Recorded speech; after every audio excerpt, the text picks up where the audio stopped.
Hello everyone, I am Derek Lawrence, and welcome to another episode of The Lowdown with me, Derek Lawrence. Today we are diving into a controversial moment during President Donald Trump's recent interview on NBC's Meet the Press. You'll want to hear about his unexpected response when asked about upholding the Constitution of the United States. During the interview, NBC's Kristen Welker confronted President Trump about his understanding and stance on constitutional obligations, particularly in the context of migrant deportations. This conversation took a surprising turn when Welker asked Trump if he believes he needs to uphold the Constitution as president. Trump's response was nothing short of stunning.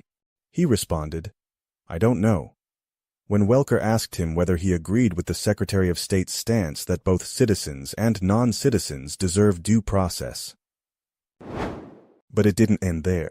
Welker pointed out that the Fifth Amendment guarantees due process. In response, Trump expressed his doubt, stating he's not a lawyer and isn't sure about what the law says. He emphasized the impracticality of providing due process to millions of migrants, suggesting that logistical challenges make it nearly impossible. Have the Declaration of Independence. What does it mean to you? Well, it means exactly what it says. It's a declaration. It's a declaration of unity and love and respect, and it means a lot, and it's something very special to our country. People are worried, even some people who voted for you saying, I didn't sign up for this. So how do you answer those concerns? Well, they did sign up for it, actually, and this is what I campaigned on.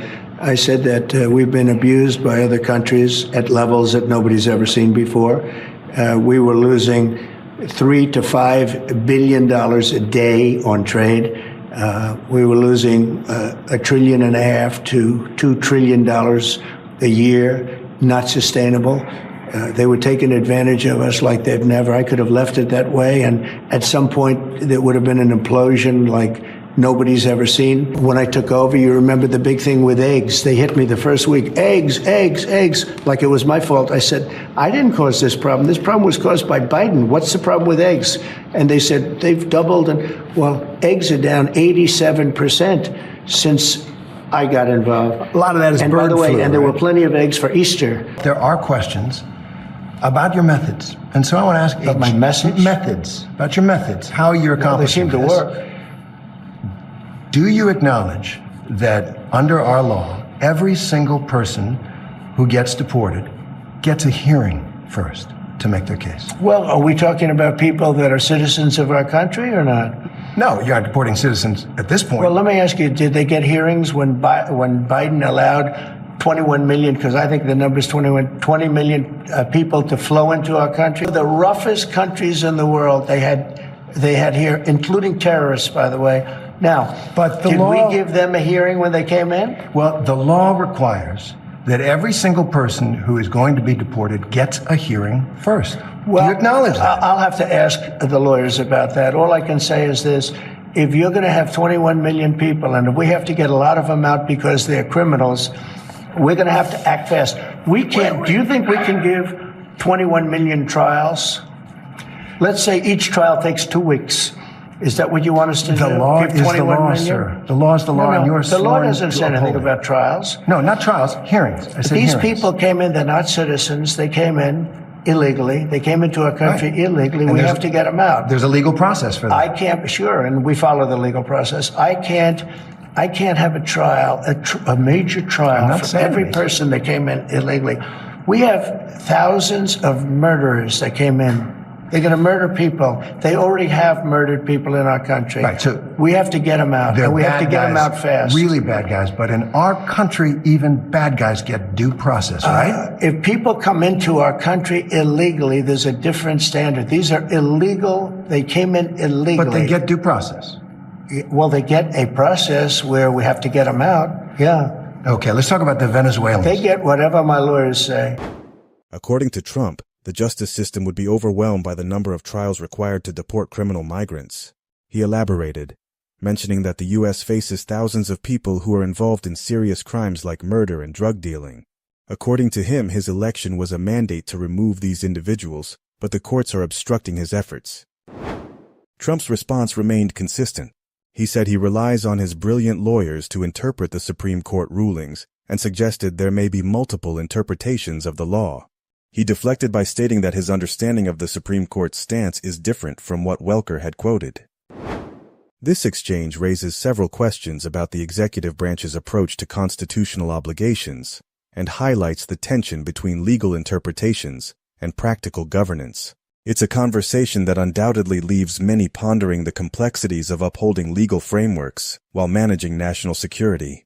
He deported more than 200 Venezuelans to that prison in El Salvador. You say they're violent, they're gang members, they're terrorists. Many of them don't have a criminal record at all. Well, but I want to. I'm not so sure about that. If you take a look, I want to read you something. Excuse me. When you look at those people, they were violent people.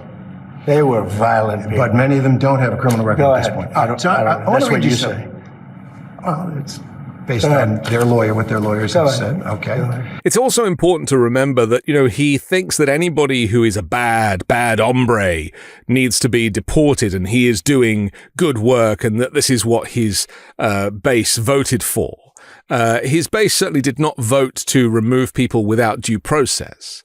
And this is really the kind of crux of this. But what's interesting is that Trump himself is a felon. He himself wouldn't pass muster for his own set of rules regarding deportations. Maybe he wants to self-deport because, he has all of these charges against him, and he's managed to kind of slip through the fingers of justice by nature of becoming president of the United States again. And I was elected to get him out, and we're getting under him out, the law. and we're getting him out fast, and we're getting him out legally. Now, in some cases, we have judges. In some cases, they're radical left judges. What happened the other day where a judge was protecting a criminal was horrible. And I think she's got big problems, frankly. And there are a couple of them like that. I want to talk about one Wait man. a minute. Yep. We have to be treated fairly by judges. And we're not being treated fairly by all judges. Oh, that's a subject. So you're saying that you don't like some of the rulings, some of the court orders? I think the rulings will be overturned, yeah. All right. Let me ask you about one man and one court order. Kilmar Abrego Garcia. He's the Salvadoran man who crossed into this country illegally, but who is under a protective order that he not be sent back to El Salvador. Your government sent him back to El Salvador and acknowledged in court that was a mistake. And now the Supreme Court has upheld an order that you must return him facilitate his return to the United States. What are you doing to comply? Well, the lawyer that said it was a mistake was here a long time, was not appointed by us, should not have said that. And just so you understand, the person that you're talking about, you're making this person sound, this is a MS-13 gang member, a tough cookie, been in lots of skirmishes, beat the hell out of his wife, and the wife was petrified to even talk about him, okay? This is not an innocent, wonderful gentleman from Maryland. I'm not saying he's a good guy. It's about the rule of law. The order from the Supreme Court stands, sir. He came into our country illegally. You could get him back. There's a phone on this desk. I could. You could pick it up, and with all the power of the presidency, you could call up the president of El Salvador and say, send him back right now. And if he were the gentleman that you say he is, I would do that. But the court has ordered you to facilitate that. I'm not the one making this decision. We have lawyers that don't want to do this. But the buck stops in this office. No. I follow the law. You want me to follow the law? If I were the president that just wanted to do anything, I'd probably keep him right where he is. Supreme Court says what the law is. Listen, I was elected to take care of a problem. We have to get him out, and we're doing it. By law. And you'll pick out one man, but even the man that you picked out, he said he wasn't a member of a gang. And then they looked, and on his knuckles, he had MS-13. There's a dispute. Well, wait a minute. He had MS-13 on his knuckles tattooed. Oh, he had some tattoos that are interpreted that way. But let's move on. Wait a minute. Hey, Terry. He did not have the letter MS-13. It says MS-13. That was Photoshop. So let me That was Photoshop. Terry, you can't do that. Hey, they're giving you the big break of a lifetime. You're doing the interview. I picked you because, frankly, I never heard of you, but that's okay. I picked you, Terry, but you're not being very nice. He had MS-13 tattooed. We'll agree to disagree. I want to move on to something else. Terry, do you want me to show you the picture? I saw the picture. And you think it was Photoshop? Well, here we go. Don't Photoshop it. Go look at his hand. He had MS-13. He did have tattoos that can be interpreted that way. I'm not an expert on them. I want to turn to Ukraine, sir. Terry, I want to get to Ukraine. No.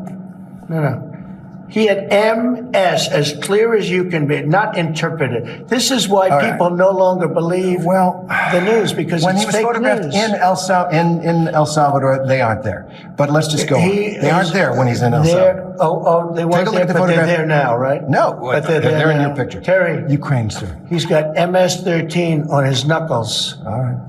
Okay? Well, we'll take a look. You do such a disservice. We'll take a look at that, Why don't you sir. just say, yes, he does, and, go on to something else? Well, that wraps up this episode of The Lowdown with Derek. If you appreciate the in-depth analysis and timely topics we bring you, please hit that subscribe button. For more details and links to any articles mentioned, check out our show notes. Until next time, this is Derek Lawrence signing off. Take care, everyone.